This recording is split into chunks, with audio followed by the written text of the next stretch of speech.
No século 6 a.C., o Reino do Norte de Israel vivia um período conturbado, marcado por guerras e invasões.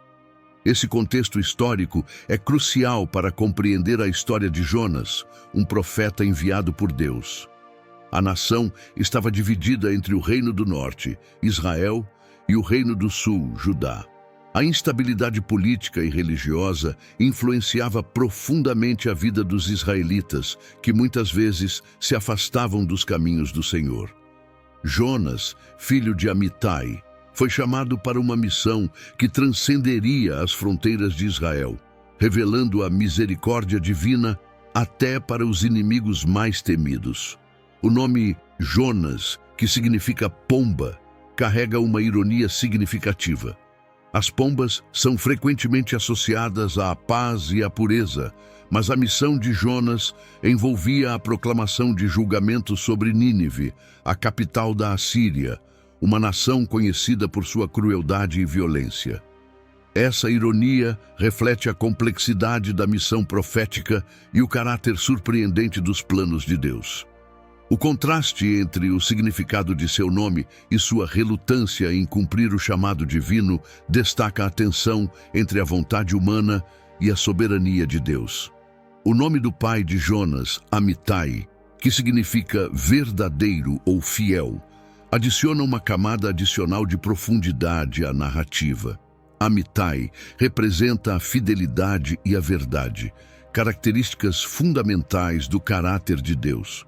A história de Jonas, portanto, é uma jornada de reconciliação entre a infidelidade humana e a fidelidade divina.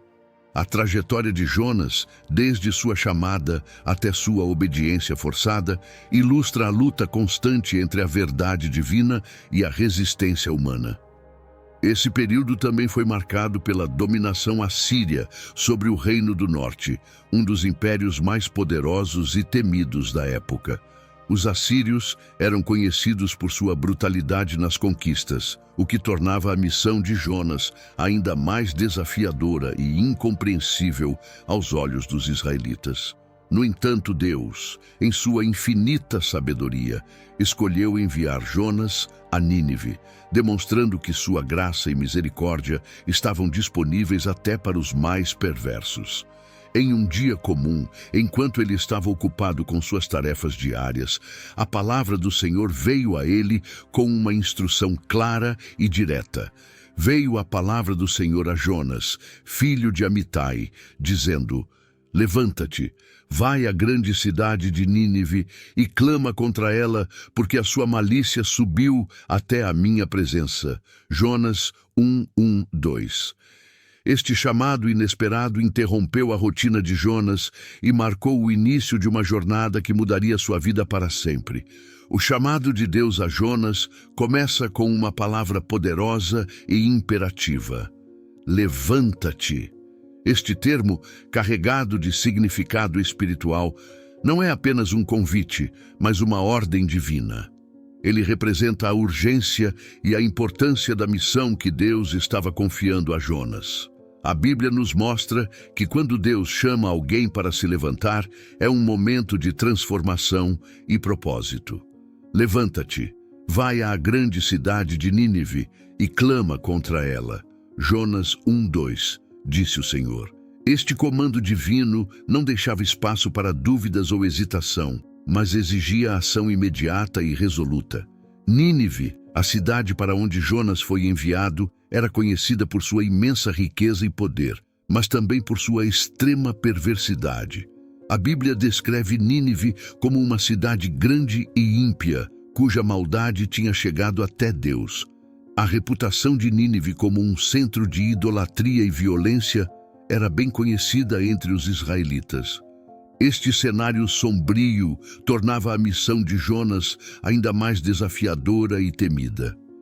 A tarefa de pregar o arrependimento a uma cidade tão corrupta parecia não apenas perigosa, mas quase impossível. Historicamente, os assírios, que dominavam Nínive, eram famosos por sua crueldade e brutalidade nas guerras. Suas práticas incluíam torturas horríveis e massacres impiedosos, deixando um legado de terror entre as nações conquistadas.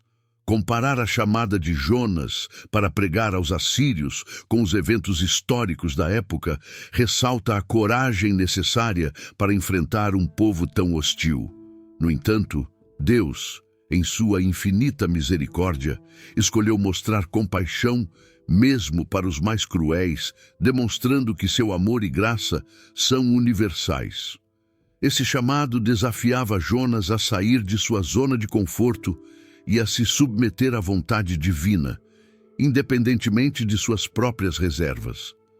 A obediência a Deus muitas vezes requer que deixemos para trás nossas próprias inseguranças e enfrentemos desafios que parecem insuperáveis, confiando que Ele está no controle.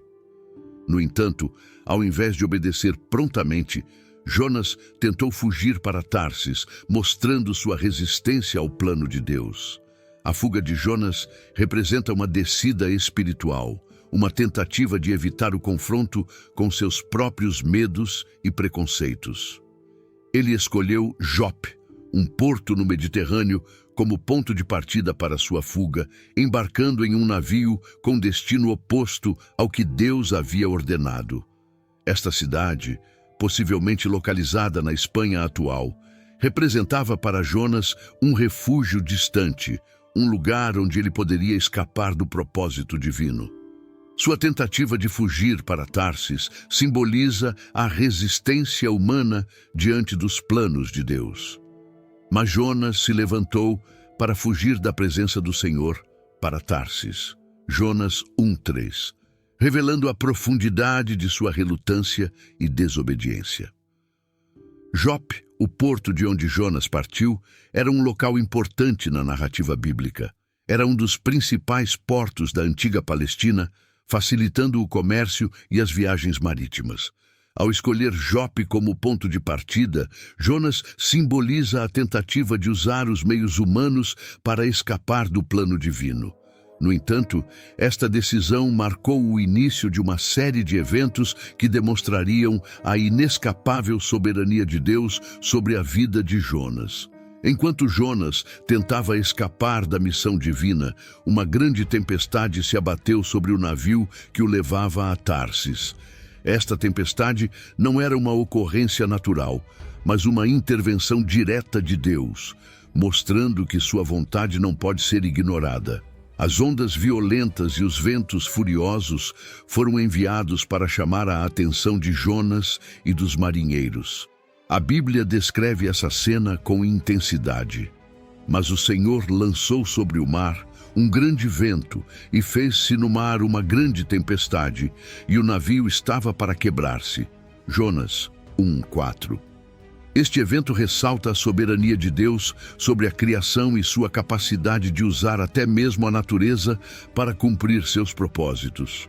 Os marinheiros, experientes e acostumados com os perigos do mar, ficaram aterrorizados com a intensidade da tempestade.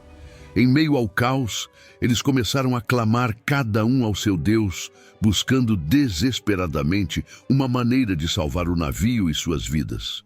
A reação dos marinheiros destaca a gravidade da situação e contrasta com a calma apática de Jonas, que dormia no porão do navio. Os marinheiros tiveram medo e clamavam cada um ao seu Deus. Jonas 1:5. Este contraste ressalta a indiferença de Jonas em relação ao seu chamado divino e as consequências de sua fuga. Enquanto a tempestade se intensificava, os marinheiros lançaram ao mar a carga do navio na esperança de aliviar o peso e estabilizar a embarcação. Esta ação desesperada mostra a seriedade da situação e a determinação dos marinheiros em fazer tudo o que podiam para sobreviver. No entanto, a tempestade continuava implacável, uma clara indicação de que a solução não estava em seus próprios esforços, mas na resolução do problema espiritual que causava a tempestade. Jonas, o profeta que fugia de Deus, era a causa raiz desse tumulto. Algum tempo depois, os marinheiros descobriram Jonas dormindo e o acordaram. exigindo que ele orasse ao seu Deus, na esperança de que este poderia salvá-los.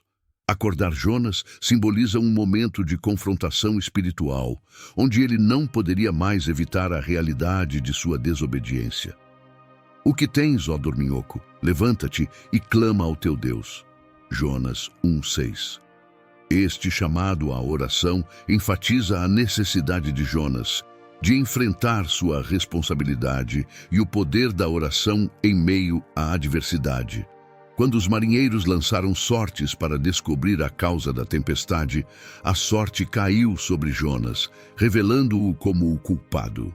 Lançar sortes era uma prática comum na antiguidade, usada para tomar decisões ou discernir a vontade divina.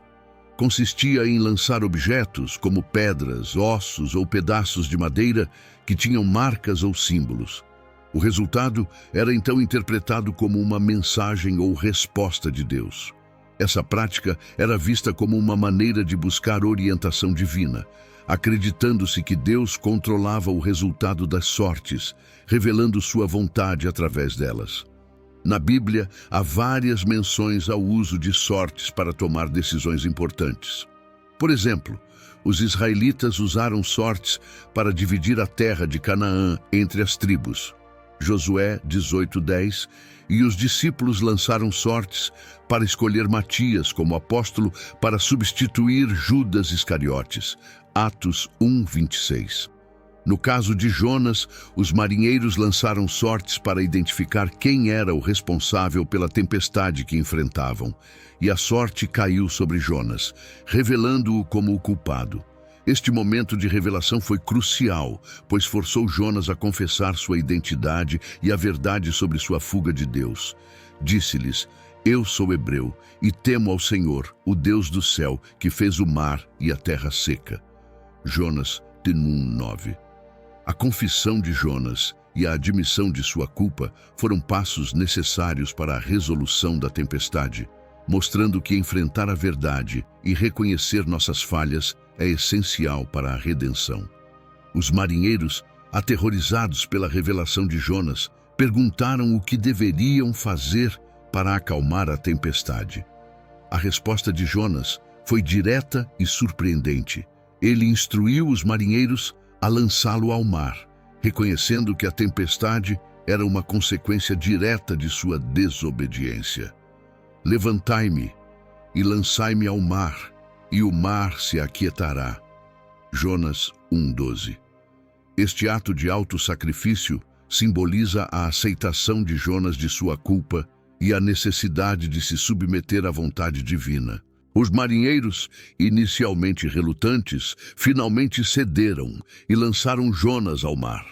Quando os marinheiros lançaram Jonas ao mar, uma grande calma sobreveio, cessando a tempestade instantaneamente.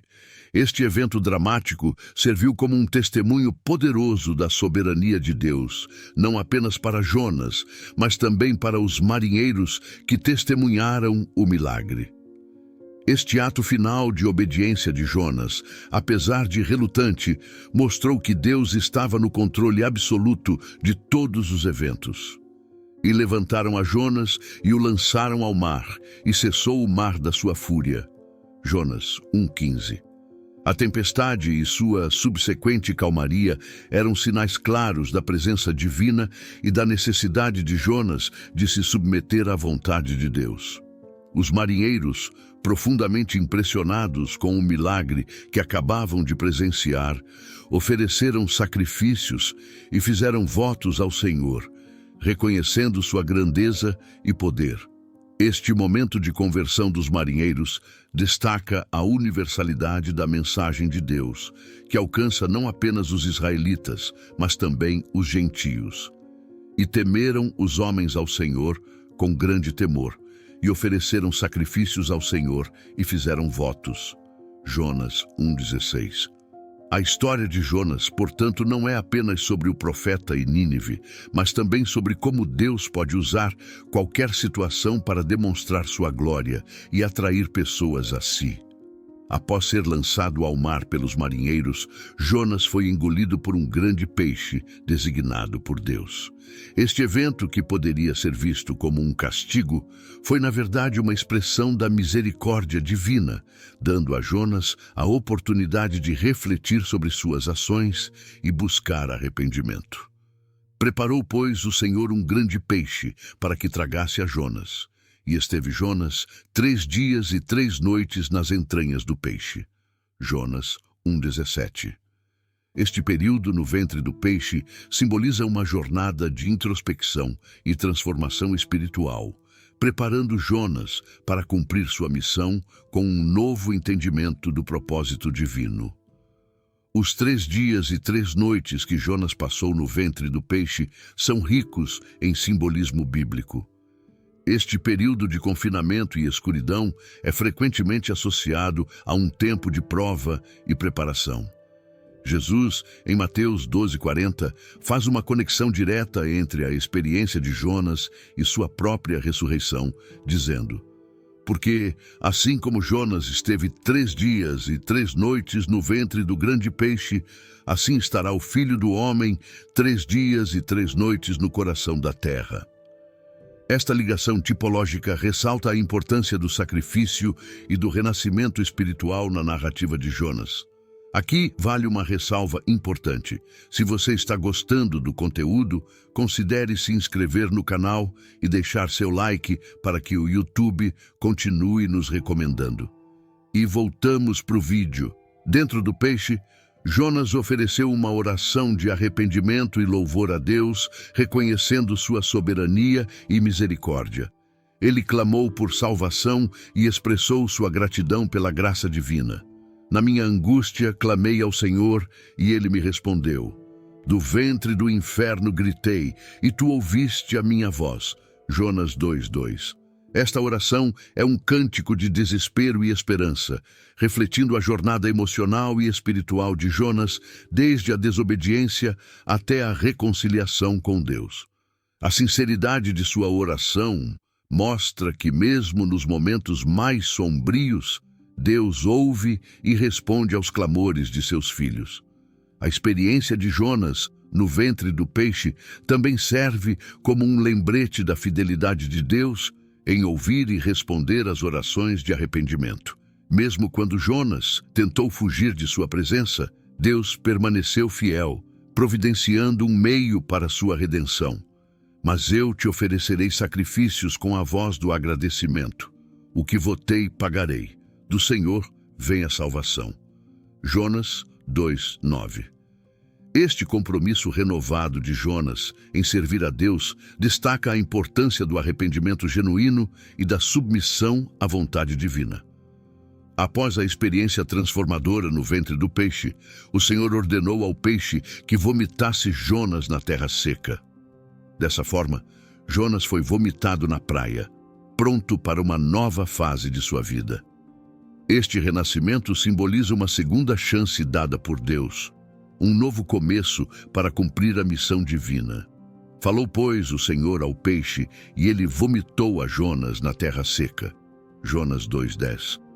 Esta libertação marca não apenas a sobrevivência física de Jonas, mas também sua renovação espiritual e seu compromisso em obedecer ao chamado divino com determinação e fé. Com uma obediência renovada, Jonas se levantou para cumprir a missão que inicialmente havia tentado evitar. Deus, em sua misericórdia, reiterou seu chamado a Jonas, dando-lhe uma nova oportunidade para pregar a cidade de Nínive. Veio a palavra do Senhor segunda vez a Jonas, dizendo: levanta-te e vai à grande cidade de Nínive e prega contra ela a pregação que eu te disse. Jonas 3:1-2. Este segundo chamado destaca a paciência e a graça de Deus, que oferece novas oportunidades mesmo para aqueles que falham inicialmente. Jonas agora estava preparado para enfrentar o desafio de pregar aos habitantes de Nínive. Ele viajou até a cidade, uma metrópole vastíssima e repleta de iniquidades, determinado a proclamar a mensagem de Deus. A transformação de Jonas é evidente em sua disposição de seguir adiante, apesar do medo e das possíveis repercussões. Esta obediência demonstrou seu crescimento espiritual e sua compreensão da importância de cumprir a vontade divina. Ao chegar a Nínive, Jonas começou a proclamar a mensagem de Deus, alertando sobre a iminente destruição da cidade caso não houvesse arrependimento. E começou Jonas a entrar pela cidade, caminho de um dia, e pregava dizendo: ainda 40 dias e Nínive será subvertida. Jonas 3:4. A coragem de Jonas em pregar a um povo hostil e poderoso destaca a profundidade de sua transformação e sua fé na soberania de Deus. Sua pregação direta e urgente refletia a seriedade da mensagem divina e a necessidade de um arrependimento imediato. A resposta dos habitantes de Nínive à mensagem de Jonas foi surpreendente. Desde o rei até os cidadãos comuns, todos ouviram a advertência e se voltaram para Deus em arrependimento sincero. Eles demonstraram sua penitência através de jejuns e vestindo-se de saco, símbolos tradicionais de luto e contrição. E os homens de Nínive creram em Deus e proclamaram um jejum e vestiram-se de saco, desde o maior até ao menor. Jonas 3:5. Este movimento coletivo de arrependimento sublinha a eficácia da pregação de Jonas e a receptividade dos ninivitas à mensagem divina. O rei de Nínive, ao ouvir as palavras de Jonas, desceu de seu trono, removeu suas vestes reais e se cobriu de saco, um ato de humilhação e arrependimento profundo. Ele decretou um jejum para toda a cidade, incluindo homens e animais, instando todos a clamar fervorosamente a Deus e a se desviar de seus maus caminhos. E fez-se pregar em Nínive, por mandado do rei e dos seus grandes, dizendo: nem homens, nem animais, nem bois, nem ovelhas provem coisa alguma, não se lhes dê pasto, nem bebam água. Jonas 3:7. Este decreto real reforçou a seriedade do arrependimento e a busca pela misericórdia divina. A transformação dos habitantes de Nínive foi tão completa que Deus, em sua infinita misericórdia, decidiu poupar a cidade da destruição. E Deus viu as obras deles como se converteram do seu mau caminho. E Deus se arrependeu do mal que tinha dito lhes faria e não o fez. Jonas 3:10. Esta resposta divina destaca a compaixão de Deus e sua disposição de perdoar aqueles que se voltam a Ele com sinceridade e arrependimento. Após a extraordinária resposta dos habitantes de Nínive e o perdão concedido por Deus, a reação de Jonas foi mais surpreendente ainda. Jonás, em vez de ficar feliz e satisfeito com o resultado de sua pregação, reagiu com desgosto e ira.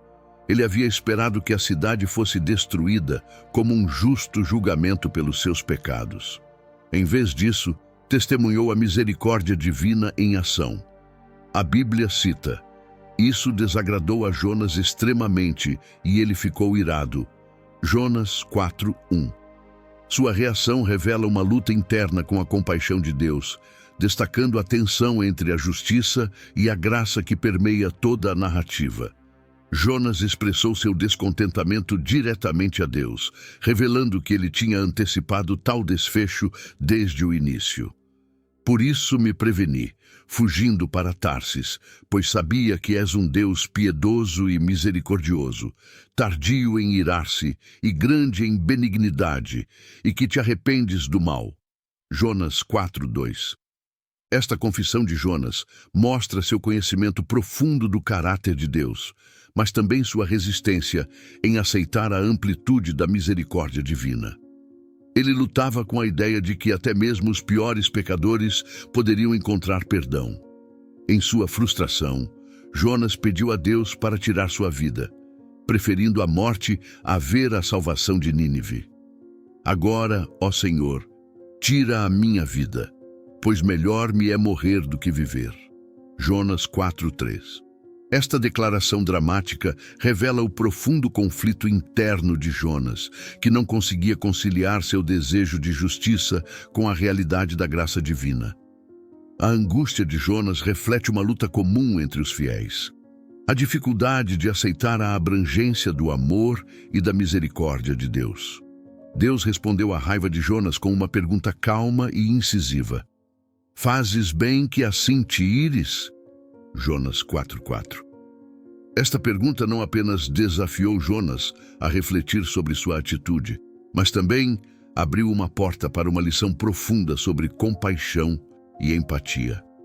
A resposta de Jonas a esta pergunta revela muito sobre sua compreensão limitada da misericórdia divina e sua luta para aceitar que a graça de Deus está disponível para todos, independentemente de seu passado. Depois de expressar seu desgosto pela misericórdia mostrada a Nínive, Jonas se retirou para fora da cidade e construiu um abrigo, esperando ver o que aconteceria com ela. Naquele dia, o sol estava escaldante, fazia muito calor. Deus, em sua compaixão, preparou uma planta para crescer sobre Jonas, proporcionando-lhe sombra e alívio do calor intenso. E fez o Senhor Deus nascer uma planta que subiu por cima de Jonas, para que tivesse sombra sobre a sua cabeça, a fim de o livrar do seu desconforto. Jonas 4:6. Este ato de bondade de Deus proporcionou a Jonas um conforto temporário, mas também preparava o terreno para uma lição mais profunda sobre compaixão e empatia. Jonas ficou muito contente com a planta, apreciando o alívio que ela proporcionava. No entanto, sua alegria foi curta, pois na manhã seguinte, Deus enviou um verme que atacou a planta, fazendo-a secar. Mas Deus preparou um verme ao subir da alva do dia seguinte, e feriu a planta, e esta se secou. Jonas 4:7. Este evento inesperado foi um golpe para Jonas, que novamente se viu exposto ao calor abrasador e ao vento oriental, tornando sua situação ainda mais desconfortável. Com a planta destruída e sob o calor intenso, Jonas mais uma vez desejou a morte, sentindo que seria melhor morrer do que suportar tal sofrimento.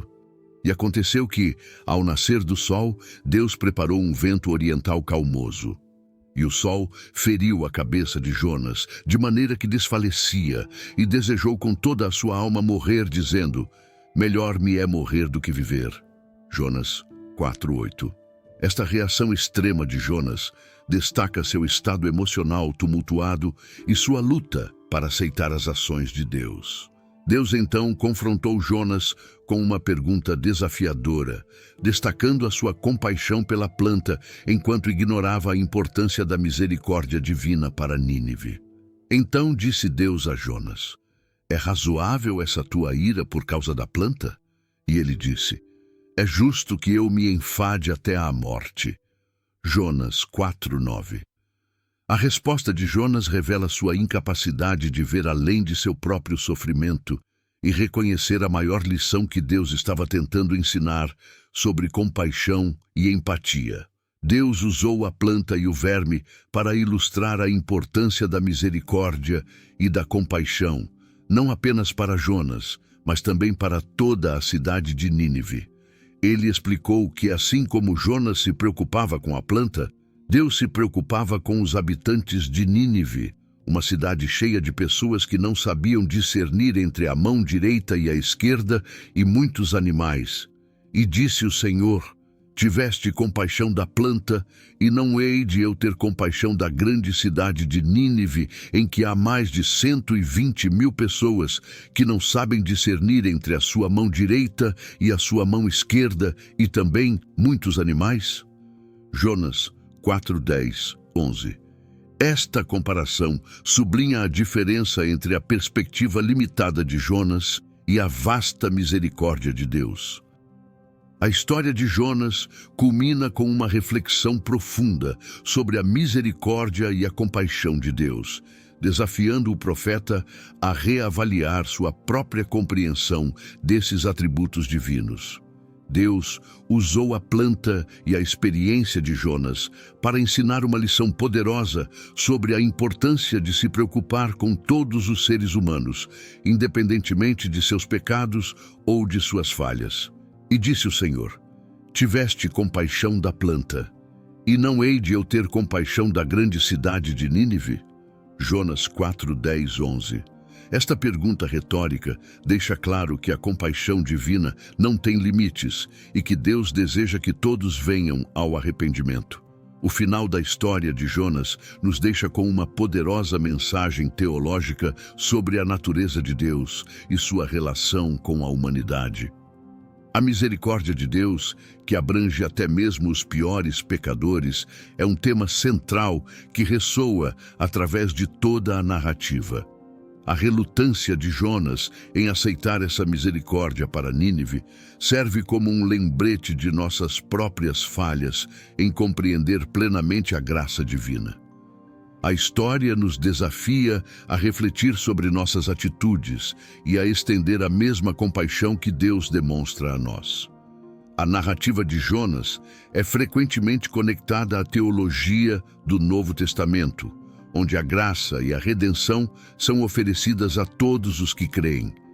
Jesus usou a experiência de Jonas como uma metáfora para sua própria morte e ressurreição, enfatizando o poder redentor do sofrimento e da obediência.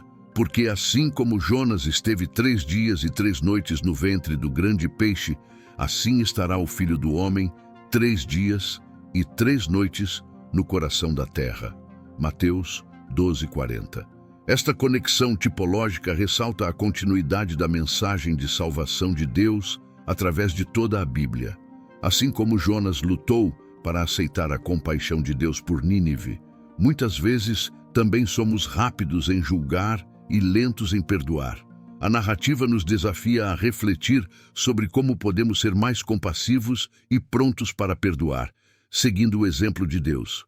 Sede misericordiosos, como também vosso Pai é misericordioso. Lucas 6:36. Este ensinamento nos convida a estender graça e compreensão em nossas relações diárias.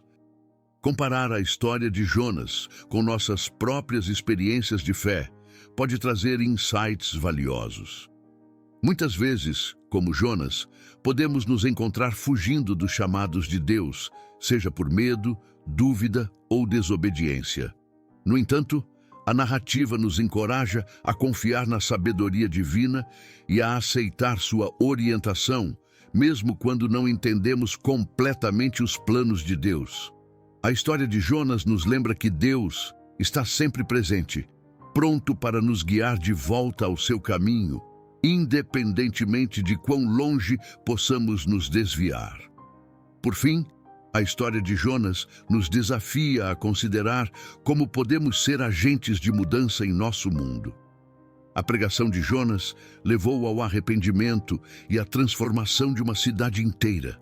Da mesma forma, somos chamados a compartilhar a mensagem do amor e da graça de Deus com os outros, sendo luz em meio às trevas. Vós sois a luz do mundo. Não se pode esconder uma cidade situada sobre um monte. Mateus 5:14. Este ensinamento nos incentiva a viver de maneira que reflita a compaixão e a misericórdia de Deus, fazendo a diferença nas vidas daqueles ao nosso redor. Se você gostou da história de Jonas, te convido a conhecer a história completa do profeta Isaías, que, como provação, chegou a andar nu e descalços. É só clicar no vídeo que está aparecendo na sua tela. Obrigado por assistir. Abraços e fique com Deus.